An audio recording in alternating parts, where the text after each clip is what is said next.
Hello అండి, welcome back to UG academy. School assistant English mock టెస్ట్లో ఇవ్వబడిన exam paper యొక్క ఎక్స్ప్లెనేషన్ మనం ఇప్పుడు చూద్దాం.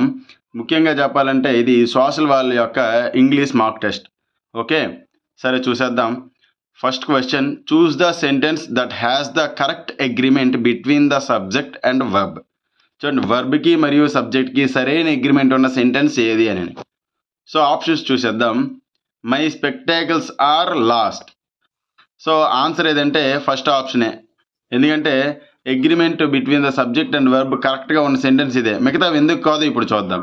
The police has arrested him. The police అనేటప్పటికీ ఒకరు రారు ఇక్కడ, కలెక్టివ్ నౌన్. పోలీస్ అనేది ఒక కలెక్టివ్ నౌన్. ఎక్కువ మంది పోలీసులు అనేటప్పటికీ హ్యాజ్ అనేది రాకూడదు, హ్యావ్ అనేది రావాలి. So the police have arrested him అంటే రైట్ అవుతుంది. అలాగే నెక్స్ట్ ఆప్షన్ చూద్దాం. Where is the scissors. Where is the scissors అనడానికి లేదు, ఎందుకంటే సిజర్స్ అనేది plural form. Okay, so where are the scissors అని అనాలి. అలాగే my trousers is not tight. అలాగే ట్రౌజర్స్ అనేది కూడా ప్లోరల్ ఫామ్, కాబట్టి my trouser are not tight అనేది రావాలి ఇక్కడ. సో మూడిట్లో మిస్టేక్స్ ఉన్నాయి. ఫస్ట్ ఆప్షన్ అంతా కరెక్ట్గా ఉంది, ఎందుకంటే స్పెక్టాకిల్స్ అనేది ప్లోరల్ ఫామ్, దానికి ఆర్ వచ్చింది. సో ఇక్కడ సరిపోయింది, కాబట్టి first option is the right answer. So next question చూద్దాం. Second question, the number of vowel and consonant sounds in English is indicated respectively by. చూడండి, ఇక్కడ వొవెల్ సౌండ్స్ కాన్సనెంట్ సౌండ్స్ ఎన్ని అని. వొవెల్ సౌండ్స్ 20 ఉంటాయి, అలాగే కాన్సనెంట్ సౌండ్స్ 24 ఉంటాయి. ఎందులో అంటే ఇంగ్లీష్లో ఉన్న vowel sounds 20, consonant sounds 24. Okay, next third question. The following focus on how speakers of the same language may speak differently from one another simply because of the different social groups to which they belong. చూడండి, ఇక్కడ క్వశ్చన్లు ఏమి ఇచ్చాడంటే వాళ్ళు మాట్లాడే భాష అనేది వారి సోషల్ గ్రూప్స్, ఏవైతే గ్రూప్స్ వేరే వేరే అంటే వర్గాలు ఉంటాయి, వారి వర్గాలకు తగినట్లుగా వారు మాట్లాడతారు. దేని ప్రకారం అంటే ఇక్కడ ఒక థియరీ ఉంది, సోషియో లింగ్విస్టిక్స్ అనేది సామాజిక భాషా శాస్త్రం. దాని ప్రకారం ఏంటంటే ఏ ప్రాంతంకి చెందిన వారు ఆ రకమైన భాష మాట్లాడుతుండడము, ప్రాంతానికి వర్గానికి చెందిన వారు మాట్లాడుతుండడం సంబంధించిన క్వశ్చన్కి సంబంధించిన ఆన్సర్ ఏదంటే సోషల్ లింగ్విస్టిక్స్ అనేది అవుతుంది. కాబట్టి second option is right. Speech therapy కాదు, స్పీచ్ థెరపీ ద్వారా మాట్లాడే పద్ధతి ఒక మనిషి నుంచి ఇంకో మనిషికి మారడం అనేది కాదు. సో జనరల్లీ ఏంటంటే ఒక ప్రాంతానికి సంబంధించిన వ్యక్తులు ఒకరు మాట్లాడతారు, ఇంకో మనకు చూడండి మాండలికలు ఉన్నాయి, పూర్వ మాండలికము, అలాగే ప్రామాణిక భాష, తర్వాత రాయలసీమ మాండలికం, తెలంగాణ మాండలికం. సో ఆ గ్రూప్ ఆఫ్ పీపుల్ ఏ ప్రాంతానికి చెందినవారో దాని ప్రకారము భాష అనేది వ్యారీ అవుతుంటుంది. దేని ప్రకారం అంటే సోషియో లింగ్విస్టిక్స్, సామాజిక భాషా శాస్త్రం ప్రకారం. సో క్వశ్చన్కి answer option 2. Fourth question, while writing an email to your boss to request a day off. చూడండి, ఈమెయిల్ రాస్తున్నట్టు to request a day off, ఒక రోజు సెలవు కోసం రాస్తున్నప్పుడు the following form of communication is most appropriate. ఏ రకంగా ఉండాలి మీ బాస్కి లెటర్ రాసేటప్పుడు, మీ కమ్యూనికేషన్ ఫామ్ ఏ విధంగా ఉండాలంటే చూడండి, ఫస్ట్ ఆప్షన్ చూద్దాం, క్యాజువల్ లాంగ్వేజ్ విత్ ఎమోషన్స్. చూడండి, ఇక్కడ అతను ఎవరు అంటే మీ బాస్ అనేటప్పుడు నువ్వు క్యాజువల్ లాంగ్వేజ్లో అతన్ని పిలవకూడదు, క్యాజువల్ లాంగ్వేజ్తో అతనితో మాట్లాడకూడదు, ఎమోజీస్ అనేవి అసలే వాడకూడదు. వెరీ ఇన్ఫార్మల్గా అయితే ఎమోజీస్ వాడతాం, మనకి డీరెస్ట్ అనే వరకు ఎమోజీస్ వాడతాం. నెక్స్ట్ ఆప్షన్ చూసుకుంటే formal and polite language. Yes, మన బాస్కి మనం మాట్లాడేటప్పుడు, అతన్ని మనం ఇండికేట్ చేసేటప్పుడు ఫార్మల్ లాంగ్వేజ్లో వాడాలి అండ్ పొలైట్గా మాట్లాడాలి, ఎందుకంటే అతను మన యొక్క boss. Okay, next third option ఎందుకు కాదు చూద్దాం. Slang and abbreviations. స్లాంగ్ మన సొంత భాష లేదా మనం ఏంట్రా వచ్చావరా, లేదంటే మీ యొక్క మాండలికాన్ని ఇక్కడ వాడకూడదు. ప్రామాణికమైన భాషను యూజ్ చేస్తూ అబ్రివియేషన్స్ అనేవి వాడకూడదు. ఓకే, షార్ట్ ఫామ్స్ వాడకూడదు. Okay, so option 3 is wrong. Informal and friendly tone. Boss అనేటప్పటికి ఇన్ఫార్మల్గా మాట్లాడడానికి కుదరదు, ఫ్రెండ్లీ టోన్ అనేది కరెక్ట్ కాదు. ఓకే, క్లారిటీ వచ్చింది అనుకుంటున్నాను. Next fifth question, the most appropriate idiom for the underlined segment in the following sentence. ఇడియంకి సంబంధించిన క్వశ్చన్. The arrival of Sheela in the house bought disharmony among the family members. ఇక్కడ disharmony అంటే ఏంటంటే మీకు చెప్తా, డిజార్మోనీ అంటే ఒక రకమైన అంటే సఖ్యత లేకపోవడం. The arrival of Sheela in the house but disharmony తన యొక్క రాక వలన ఏమవుతుందంటే ఇంట్లో సఖ్యత లేకపోవటము. సో, దానికి సంబంధించిన ఇడియం ఏంటంటే రిఫ్ట్ ఇన్ ద లూట్. చూసారా? లూట్‌లో రిఫ్ట్ అనేది. సో, అక్కడున్న ఐటెమ్స్ లూట్ అంటే ఐటెమ్స్ అనే రకంగా మాట్లాడతాము. ఇక్కడ ఈ యొక్క ఇడియం అనేది దేన్ని సూచిస్తుందంటే రిఫ్ట్ ఇన్ ద లూట్ అనేది అమాంగ్ ద మెంబర్స్‌లో లేదా అమాంగ్ ద థింగ్స్‌లో ఏదైనా ఒక డిస్టర్బెన్స్ ఉండేటప్పుడు దాన్ని వాడతాం. రిఫ్ట్ ఇన్ ద లూట్ అనే ఒక ఇడియంని వాడతాము. సో, ఇక్కడ షీలా అరైవల్ వల్ల వాళ్ళ ఫ్యామిలీలో చిన్న డిస్టర్బెన్స్ ఏర్పడింది. సఖ్యత తప్పింది. Okay. So, answer is option 3. Next identify the sentence with the following structure. Okay. Subject plus verb plus object ఉన్న సెంటెన్స్ కింది వానిలో ఏది అని అడిగాడు. ఓకే, చూద్దాం. The boy laughed gleefully. చూడండి, ఇక్కడ సరైన ఆబ్జెక్ట్ సబ్జెక్టు వెర్బ్ సరిపోయింది కానీ సరైన ఆబ్జెక్ట్ ఉండాలి. Okay. He ate mangoes. He అనేది సబ్జెక్టు, ఏట్ అనేది వెర్బ్, మ్యాంగోస్ అనేది ఆబ్జెక్టు. సక్రమంగా సరిపోయింది. సో, థర్డ్ ఆప్షన్ ఎందుకు కాదో చూద్దాం. The tower was old. The tower అనేటప్పటికి అదే ఒక ఆబ్జెక్ట్. సబ్జెక్ట్ అనేది ఇప్పుడు చూడండి, సరిగ్గా మాట్లాడాలంటే సబ్జెక్ట్ అనేది ప్రనౌన్స్కి సంబంధించింది అయి ఉండాలి. సో, ప్రనౌన్ అనేది ద టవర్ అనేది ప్రనౌన్కి సంబంధించింది కాదు. So, she wants to eat mangoes. So, ఇక్కడ సబ్జెక్ట్ సరిపోయింది. వాంట్స్ అనేది వెర్బ్ కింద తీసుకుంటే మరి ఈట్ అనే వెర్బ్ కూడా మళ్ళీ వస్తుంది. సో, ఆ రకంగా ఉండకూడదు. ఇచ్చిన స్ట్రక్చర్ ప్రకారం ఉన్నది ఉన్నట్టుగా పర్ఫెక్ట్గా మ్యాచ్ అవ్వాలి. సో, అలా మ్యాచ్ అయిన ఆప్షన్ ఏంటంటే option 2 he ate mangoes. Okay.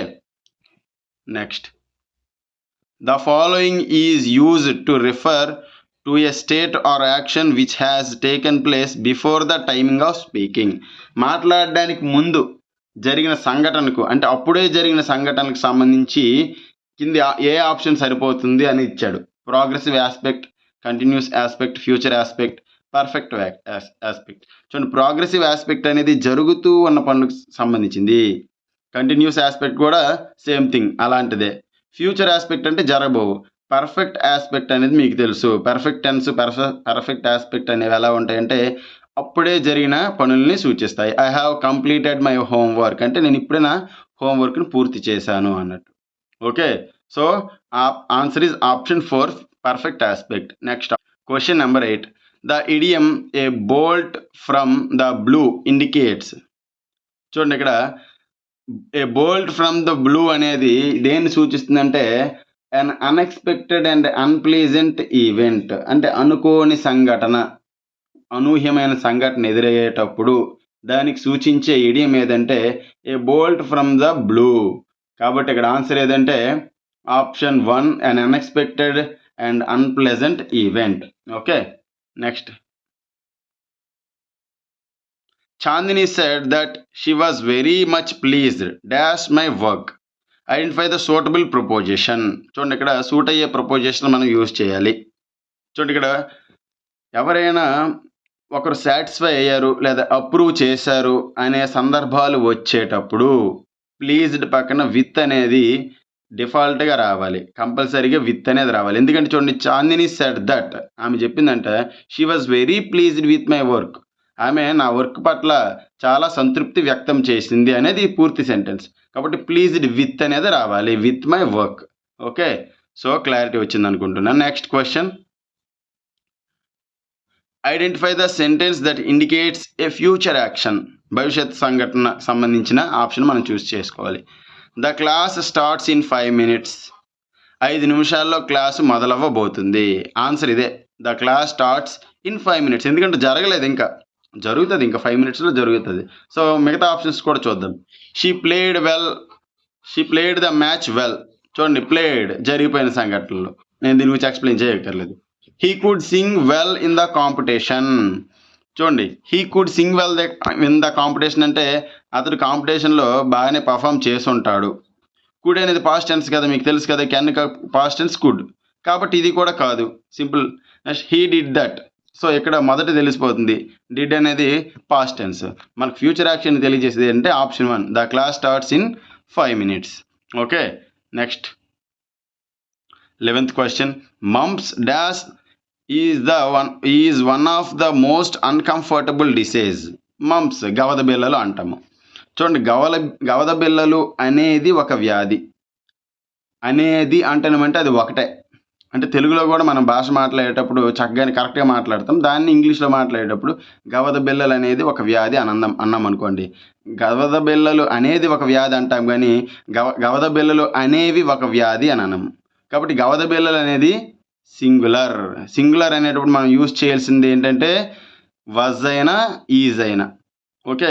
గవద బిళ్ళలు ఇప్పుడు వస్తూ ఉంటుంది. దాన్నేమంటారు, అంతరించిపోయిన వ్యాధి కాదు. ఇప్పటికి వస్తూ ఉంది. ఓకే. కాబట్టి ఇది ప్రెజెంట్ టెన్స్‌లోనే మనం యూజ్ చేయాల్సి ఉంది ఆప్షను. కాబట్టి మనం చూజ్ చేసుకున్న ఆప్షన్ సింపుల్ ప్రెజెంట్‌లో ఉండాలి. కాబట్టి ఆన్సర్ ఏంటంటే ఈజ్ అనేది ఆన్సర్ అవుతుంది. ఓకేనా? మీకేమైనా డౌట్ ఉంటే కామెంట్ చేయండి. No problem. నేను మళ్ళీ దానికి ఎక్స్‌ప్లెయిన్ చేయడానికి ఇంకో షార్ట్ ద్వారా నేను ట్రై చేస్తాను. Next 12th question. The following must be avoided for effective communication. Effective communication, ప్రభావవంతమైన భావ ప్రసారం ఉండాలి అంటే కింది వాటిలో ఏది ఉండకూడదు? Must be avoid. దేన్ని అవాయిడ్ చేయాలి అంటే షేరింగ్ ఆఫ్ యాక్టివిటీ. చూడండి, షేరింగ్ ఆఫ్ యాక్టివిటీ ఉండాలి. అంటే ఒక ఇన్ఫర్మేషన్ షేర్ చేసుకునే యాక్టివిటీ ఉంటేనే కమ్యూనికేషన్ అనేది బాగుంటుంది. Next option listening. బాగా వినడం ద్వారా కూడా భాష వస్తుంది. చూడండి, చాలామంది పిల్లలకి చెవుడు లేదా లిజనింగ్ స్కిల్ అనేది వాళ్ళకి లేనప్పుడు ఏంటంటే వాళ్ళ భాష కూడా సక్రమంగా, పుట్టుకతో చెవుడు వారు ఉంటారు, వారి మాటలు కూడా సక్రమంగా ఆడలేరు. కాబట్టి లిజనింగ్ అనేది ఎంత బాగుంటే మనం మాట్లాడే భాష కూడా అంత బాగుంటుంది. ఓకే. Next ambiguity. ఇది ఉండకూడదు. యాంబిగ్విటీ అంటే అర్థం ఏంటంటే సందిగ్ధత. ఈ సందిగ్ధత ఉంటే కమ్యూనికేషన్ అనేది ఎఫెక్టివ్గా ఉండదు. ఓకే. Next politeness. ఎంత పొలైట్నెస్ ఉంటే మన లాంగ్వేజ్ అంత డెవలప్ అవుతుంది, కమ్యూనికేషన్ అంత సక్రమంగా సాగుతుంది. ఎదుటివారు చెప్పేది వినే పొలైట్నెస్ మనకు ఉండాలి. ఉంటేనే కదా ఎఫెక్టివ్ కమ్యూనికేషన్ పాసిబుల్ అవుతుంది. సో ఉండకూడనిది ఏంటి అంటే యాంబిగ్విటీ అనేది ఉండరాదు. Okay. Next question. The underlined part in the one word is pronounced in the same way as the letter O in about. O అనే ఎలా పలుకుతున్నామో అదే రకంగా పలికే వర్డ్ ఈ 4 ఏదేనని. చూడండి, ఒక మాట చెప్తాను. నేను ఇంగ్లీష్ ఎక్స్ప్లెయిన్ చేస్తున్నప్పటికీ ఫొనెటిక్స్ అనే టాపిక్స్ వచ్చేటప్పటికి నేను కూడా బిస్కెట్ అయిపోతాను. ఎందుకంటే మన ప్రాంతమే తెలుగు ప్రాంతం. మనకి ఇంగ్లీష్ పైన ఎంతో కొంత నాలెడ్జ్ ఉండొచ్చు, కానీ కంప్లీట్ నాలెడ్జ్ అయితే ఉంటుంది కొందరికి. బట్ నా వరకంటే మాత్రం ఈ ఫొనెటిక్స్ అనేటప్పటికి, ఇలాంటి సౌండ్స్కి వచ్చేటప్పటికి నేను కూడా బిస్కెట్ అయిపోతాను. సో ఈ క్వశ్చన్లో నేను ఆన్సర్ తెలుసుకున్నాను కాబట్టి మీకు చెప్పేస్తున్నాను. ఎక్స్ప్లెయిన్ చేస్తే కూడా మీకు, ఎందుకంటే నాకు తెలియదు నేను ఎక్స్ప్లెయిన్ చేయడం అనేది కరెక్ట్ కాదు. So answer is boy. ఎందుకంటే నౌ, గో, గాట్ అనేవంట సాగదీసి పలుకుతారంట ఫొనెటిక్ ట్రాన్స్క్రిప్షన్లో. నౌ, గో, గాట్ అనేటట్టు పలుకుతామంట, బాయ్ అనేస్తామంట సింపుల్గా. సో నేను సెర్చ్ చేసి తెలుసుకున్న ఆన్సర్ తగినట్టే నేను ఇప్పుడు అడ్జస్ట్ చేసి మాట్లాడాను మీతోని. So nothing to worry. నాకు కూడా ఈ ఆప్షన్ సరిగ్గా ఆన్సర్ తెలియదు. నెక్స్ట్ క్వశ్చన్ చూడండి, ఇది when a parent asks a child whether he finished his homework and the child responds that he has finished his math homework, the parent might infer that the child still has homework in other subjects to finish. That the above context indicates. చూడండి, ఇక్కడ parent అడిగాడంట, finish చేసావా లేదా homework అని చైల్డ్ని అడిగితే child respond అయ్యాడంట, నేను maths వర్క్ని finish చేసాను. That he has finished the math work. The parent might infer that the child still has homework. అంటే అక్కడ ఏమైందంటే పేరెంట్కి ఇంకా కొంచెం డౌట్ ఉంది. పిల్లవాడు హోంవర్క్ పూర్తి ఒక మ్యాథ్స్లో చేశాను, మిగతా ఉన్నాయా లేదా అనేటప్పటికి, అంటే ఒక విషయం చెప్పేటప్పుడు అది పూర్తి చేయకుండా దానికి వేరే అర్థం వచ్చేటట్టు, ఇంకా నేను పూర్తి చేయలేదని అనకుండా కొంత చేశాను అన్నట్టు చెప్పే సెంటెన్స్కి ఏమొస్తాయంటే మీకు కన్వెన్షనల్ ఇంప్లికేటివ్ అనేది వస్తుంది. కన్వెన్షనల్ ఇంప్లికేటివ్ అంటే డైరెక్ట్గా చెప్పకుండా, ఒక విషయాన్ని డైరెక్ట్గా చెప్పేయకుండా ఇండైరెక్ట్గా తెలియచేయడాన్ని ఏమంటామంటే కన్వెన్షనల్ ఇంప్లికేటివ్ అని అంటాము. ఓకే. సో పైన ఇచ్చిన సెంటెన్స్ లేదా పారాగ్రాఫ్కి సరిపడా ఆన్సర్ ఏదంటే conventional implicative. Okay. Next question. The following is true about oral communication. Oral communication గురించి ట్రూ సెంటెన్సెస్ మనం ఇప్పుడు సెలెక్ట్ చేసుకోవాలి. It acts as a legal proof. చూడండి, లీగల్ ప్రూఫ్ కింద ఎప్పుడు కూడా వారల్ కమ్యూనికేషన్ అనేది ఉండదు. అలా ఉంటే మనం ఇప్పుడు సబ్ రిజిస్ట్రార్ ఆఫీసెస్ ఇలాంటివి ఉండవు.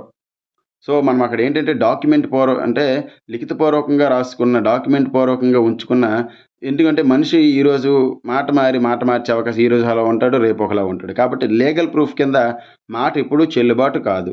కాబట్టి first option is wrong. Next option, it is not suitable for addressing people. It is not suitable for addressing people అన్నాడు. అసలు యాక్చువల్గా ఇది తప్పు కదా. ఎందుకంటే పీపుల్ని అడ్రస్ చేయడానికి, వారిని పిలవటానికి, లేదంటే ఏదైనా సభల్లో వారిని అడ్రస్ చేయడానికి మాట అనేది చాలా ఇంపార్టెంట్. మాట ద్వారానే బాగా వారిని మనం అడ్రస్ చేయవచ్చు.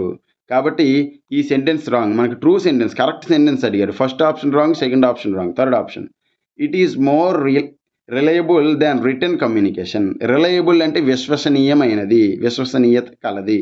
రిటర్న్ కమ్యూనికేషన్ కంటే వారల్ కమ్యూనికేషన్ అనేది రిలయబిలిటీ అస్సలు చాలా తక్కువ. అదే ఫస్ట్ ఆప్షన్లో నేను చెప్పిందే, రిటర్న్ కమ్యూనికేషన్కే, ఎందుకంటే అక్కడ సిగ్నేచర్ పెడతారు, అక్కడ ధృవీకరణ ఉంటుంది. కాబట్టి రిటర్న్ కమ్యూనికేషన్స్ ఎక్కువ రిలయబిలిటీ ఉంటుంది.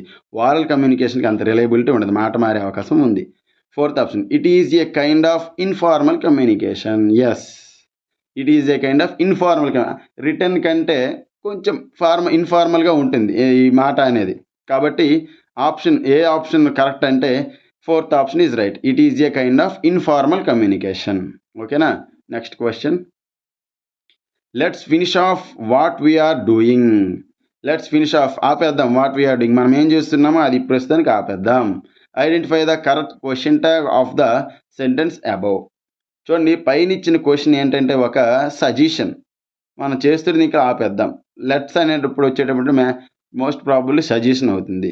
కాబట్టి వాట్ వీఆర్ డూయింగ్, ఇక్కడ ఆబ్జెక్ట్ని కూడా ఎన్నుకోవాలి. Do you, don't you, should you అనేవి వచ్చాయి. మనకు అక్కడ వుయ్ అనేది రావాలి కదా.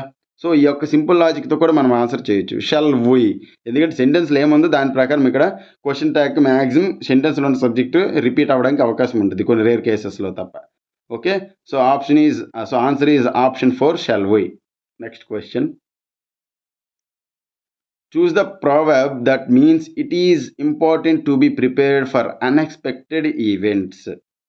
It is important, చాలా అవసరం. టు బీ ప్రిపేర్డ్ అంటే ముందస్తుగా సన్నద్ధత అవసరం. ఫర్ అన్ఎక్స్పెక్టెడ్ ఈవెంట్స్, అనుకోని సంఘటనల ముందు ఇది అవసరం. అంటే ఏంటి అవసరం? కొంత జాగ్రత్త అనేది అవసరం. 1-2 సార్లు చెక్ చేసుకోవడం అనేది అవసరం. దానికి సంబంధించిన ప్రోవర్బ్ ఏదని అడిగాడు. దీని ఆన్సర్ చూడండి. ఫస్ట్ ఆప్షన్ చూడండి, honesty is the best policy. నిజాయితీకి సంబంధించిన ప్రావర్బ్. కాబట్టి ఇది కాదు. చూడండి, it is important to be prepared for unexpected. ముందస్తుగా రెడీ అవ్వడం అనేది ఇంపార్టెంటే కదా. సో ఇప్పుడు రెడీగా ఉంటే, ఇప్పుడు జాగ్రత్త పడితే తర్వాత సంఘటనకి మనము సిద్ధంగా ఉండవచ్చు అనేదానికి సూట్ అయిన ప్రావర్బ్ అంటే సెకండ్ ఆప్షన్ చూడండి, ఏ స్టిచ్ ఇన్ టైమ్ సేవ్స్ 9. చూసారా, ఒక్క స్టిచ్ పెడితే మిగతా 9 కుట్లు చిరిగిపోకుండా ఆ స్టిచ్ ఆపగలుగుతుంది. కాబట్టి చూసారా, దానికి మ్యాచ్ అవుతున్న ఆప్షన్ ఏదంటే option second. It is important to be prepared. ముందస్తుగా ప్రిపేర్గా ఉంది. తర్వాత ఒక్కసారి ఈ కుట్టు లేకపోతే తర్వాత చాలా అనర్థం జరుగుతుంది. కాబట్టి ముందస్తు ఒక స్టిచ్ అవసరం. దానికి సంబంధించిన ప్రావర్బ్ ఇదే. So option 2 is right. Okay, next, identify the sentence that can be used in extreme polite situation. Extreme polite సిచ్యువేషన్స్లో మనం వాడే సెంటెన్స్ ఏది అనేటప్పటికీ చూద్దాం. చూడండి, ఫస్ట్ ఆప్షన్ చూద్దాం. Would you be so kind as to hand me the dictionary. Would you be so kind. Okay, మీ చాలా చూడండి, would you be so kind అంటే దాన్ని ఎంత పొలైట్గా అడుగుతున్నాడు చూడండి అక్కడ. So hand to me the dictionary, నా చేతికి ఆ డిక్షనరీ ఇవ్వండి అని చెప్పడానికి ఎంత పొలైట్గా అడుగుతుంది. Would you be so kind అనే ఫ్రేజ్ని అక్కడ వాడాడు. తర్వాత ఫ్రేజెస్ సెంటెన్స్ చూద్దాం. Don't you like to lend me your dictionary. డైరెక్ట్గా ఉంది సెంటెన్స్. డోంట్ యూ లైక్ టు, చూడండి ఎప్పుడైనా పొలైట్గా అన్నాడు, ఎక్స్ట్రీమ్ పొలైట్ అన్నాడు, క్వశ్చన్లోనే మెన్షన్ చేస్తాడు. So explain could you please లేదా వుడ్ యూ ప్లీజ్ అనేవి వస్తుంటాయి ఎక్స్ట్రీమ్ పొలైట్ సెంటెన్సెస్కి. ఎంత ఫార్మల్గా ఉంటే అంత ఎక్స్ట్రీమ్గా ఉంటుంది పొలైట్నెస్. ఎంత ఇన్ఫార్మల్గా ఉంటే అంత డైరెక్ట్గా ఉంటే పొలైట్నెస్ అనేది తగ్గిపోతుంది. థర్డ్ ఆప్షన్ చూడండి, I know it is your dictionary. So direct sentence, ఇందులో పొలైట్నెస్, ఎక్స్ట్రీమ్ పొలైట్నెస్ ఏమీ లేదు. Can you lend me your dictionary, ఇది కూడా ఆల్సో అంత అంత ఎక్స్ట్రీమ్ పొలైట్నెస్ ఇందులో లేదు. ఎక్స్ట్రీమ్ పొలైట్నెస్ ఎప్పుడంటే కుడ్ యూ ప్లీజ్ అనే దగ్గర వస్తుంది. ఓకే, గుర్తుపెట్టుకోండి. So option 1 is right. Next, identify the correct pronunciation of the word climb. ఇందాకే చెప్పాను నేను, ప్రొనౌన్సియేషన్ వస్తే మీరే కాదు నేను కూడా బిస్కెట్ అయిపోతా. బట్ ఆన్సర్ మీకు నేను తెలియజేయాలి కాబట్టి చెప్తున్నా. Option 1 is right, climb. Okay, KLAIM. Okay, next question, identify the first enemy of communication. కమ్యూనికేషన్కి ఫస్ట్ ఎనిమీ ఏదంటే నాయిస్. నాయిస్ అనేది కమ్యూనికేషన్కి ఫస్ట్ ఎనిమీ అవుతుంది. క్లారిటీ అనేది ఎనిమీ అవ్వదు. పొలైట్నెస్ అనేది కూడా ఎనిమీ అవ్వదు, వాటికి ఫ్రెండ్స్ అవుతాయి. కంప్లీట్నెస్ అనేది కూడా ఫ్రెండ్. అంటే ఇక్కడ నాయిస్ అనేది లేనిపోని రణగొన ధ్వనులు అనేవి ఏం చేస్తాయంటే కమ్యూనికేషన్ అంత ఎఫెక్టివ్గా సాగనివ్వవు. Okay, next question, what dash your favourite food as a child. మీ యొక్క ఫేవరెట్ ఫుడ్ ఏది ఎప్పుడు మీరు చైల్డ్గా ఉన్నప్పుడు, మీ బాల్యంలో ఉండేటప్పుడు మీ ఫేవరెట్ ఫుడ్ ఏది అని అన్నాడు. అప్పుడు కాబట్టి ఇది ప్రజెంట్కి సంబంధించిన విషయం కాదు, పాస్ట్కి సంబంధించిన విషయం. కాబట్టి యువర్ అని అన్నాడు. వాట్ ఈజ్ యువర్ అనొచ్చా, వాట్ వాజ్ యువర్ అనొచ్చా? వాట్ వాజ్, ఎందుకంటే పాస్ట్ టెన్స్ కాబట్టి. సో వాజ్ అనేది ఆన్సర్ అవుతుంది. విల్ అనేది కాదు, ఫ్యూచర్కి సంబంధించింది. వాట్ ఆర్ అని అవ్వదు, వాట్ ఆర్ యువర్ అనదు. ఎప్పుడైనా is your, what is your name అంటాం. ఓకే, ఒకరి గురించి అడిగేటప్పుడు ఈజ్ అనేది ముందు వస్తుంది. Okay, so question number 22, dash you like. I like mangoes. చూడండి, క్వశ్చన్ వేసాడు, ఆన్సర్ ఇచ్చాడు. Identify the correct option that fits the blank. సరైన సమాధానాన్ని మనం ఇప్పుడు చూస్ చేసుకోవాలి. First option, what kind of fruit you like. ఏదో మిస్ అవుతుంది. ఎందుకు మిస్ అవుతుంది అంటే ఇది ఇంటరాగేటివ్ సెంటెన్స్. ఇంటరాగేటివ్ సెంటెన్సెస్లో యూకు ముందు హెల్పింగ్ వెర్బ్ కంపల్సరీగా రావాలి. ఎందుకంటే యూ అనేది సబ్జెక్ట్ ముందే కదా హెల్పింగ్ వెర్బ్ రావాలి. అలాంటప్పుడు హెల్పింగ్ వెర్బ్ అసలు దేనిలో ఉంది చూద్దాం. థర్డ్ ఆప్షన్లో, సెకండ్ థర్డ్ ఆప్షన్స్లో ఉన్నాయి. ఏదవుతుందో చూద్దాం. What type of fruit do you like అనేటప్పటికి సరిగ్గా సరిపోతుంది. తర్వాత ఆప్షన్ కూడా చూద్దాం. What is the fruits do you like. What is the fruits కాదు, వాట్ టైప్ ఆఫ్ ఫ్రూట్స్. యాక్చువల్గా అయితే ఫస్ట్ ఆప్షన్ కూడా రైట్ అవ్వాలి, బట్ అక్కడ హెల్పింగ్ వెర్బ్ లేదు. వాట్ కైండ్ ఆఫ్ ఫ్రూట్ అన్నా వాట్ టైప్ ఆఫ్ ఫ్రూట్ అన్నా ఆల్మోస్ట్ సేమ్. కాకపోతే అక్కడ హెల్పింగ్ వెర్బ్ లేకపోవడం వల్ల ఫస్ట్ ఆప్షన్ అనేది పోయింది. So the answer is what type of fruit do. కాబట్టి second option is right. Next question, identify the wrong form of the word. Wrong form of the word ఏదో తెలిసిందిలోని cloth full అనేది wrong form of the word. అసలు cloth full అనేది verb అనే word అనేది లేదు. The field of linguistics concern with what a speaker implies and a listener infers based on a situation is known as. అంటే సందర్భానికి తగినట్టు. The field of linguistics concern with what a speaker implies and a listener infers based on the situation. పరిస్థితి బట్టి మాటలు మాట్లాడే విధానము, పరిస్థితి బట్టి మాట్లాడటాన్ని ఏమంటామంటే ప్రాగ్మాటిక్స్ అంటే ఏంటంటే సందర్భానికి తగినట్టుగా మాటలాడే పద్ధతి, మాటలాడే విధానము. Okay, next, what you use a polite request in English. You are focusing on the following element of communication. ఇంగ్లీష్లో మనం పొలైట్ రిక్వెస్ట్ చేసేటప్పుడు మనం దేనిపై దృష్టి సారించాలంటే, సో ఫ్రెండ్స్ ఈ క్వశ్చన్ తాలూకు ఆన్సర్ నాకు సరిగ్గా తెలియదు, బట్ ఆన్సర్ తెలుసు, దానికి ఎక్స్ప్లెనేషన్ అయితే నాకు తెలియదు. ఎందుకంటే తెలియని ఒప్పుకోవడం best. So option 2 is right. Function అనే దాని మీద మనం దృష్టి పెట్టాలంట. ఎప్పుడు అంటే పొలైట్ రిక్వెస్ట్ మనం ఇంగ్లీష్లో చేసేటప్పుడు మనం ఫంక్షన్ పైన దృష్టి పెట్టాలంట. Okay, next question,